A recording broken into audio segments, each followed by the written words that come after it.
สบายดีในวิดีโอนี้จะแนะนำวิธีการใช้งานฟังก์ชันยิงเครื่องออกก่อนอื่นให้กดไปที่ยิงเครื่องออกมันจะมีจำนวนบินขึ้นมาเนาะ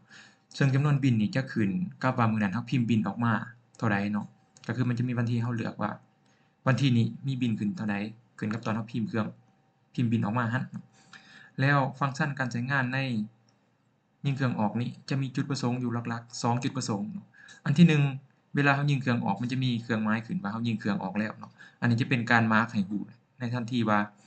บิลเรายิงออกไปมีจักหมดจักบิลเนาะเวลาเอาเครื่องไปฝากให้ขนส่งหั้นขนส่งก็ต้องได้สแกนเอาตามจำนวนบิลที่เรายิงออกหั้นอันนี้จะเป็นหลักฐานอันหนึ่งเนาะมันยื่นกับทางขนส่งว่าเรายิงเครื่องออกไปมีจักบิลเนาะอันที่2นั่นแม่นเพื่อเป็นการแจ้งให้ลูกค้าเจ้าของเครื่องหั้น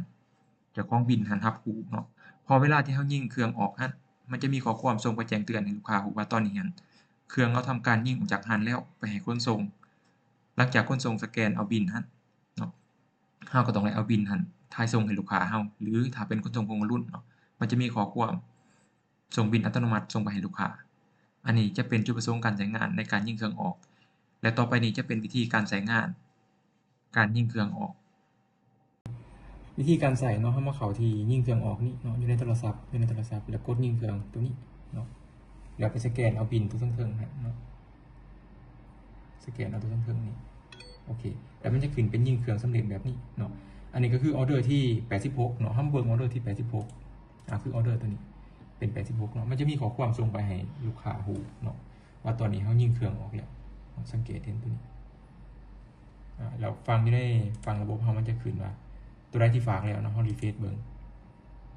ตัวใดที่ยังบ่ฝากมันจะค้างอยู่นี่เนาะตัวใดที่ว่าตัวใดที่ยังบ่ยิงเนาะตัวใดที่ยิงแล้วมันจะขึ้นอยู่นี่อันนี้เป็นตัวที่เขายิงออกไปแล้วเนาะมันจะมีบอกสถานะเวลาเขายิงครับตัวนี้อันนี้ก็คือเป็นว่าสำเร็จจากเปอร์เซ็นต์แล้วมันจะขึ้นเป็นแบบนี้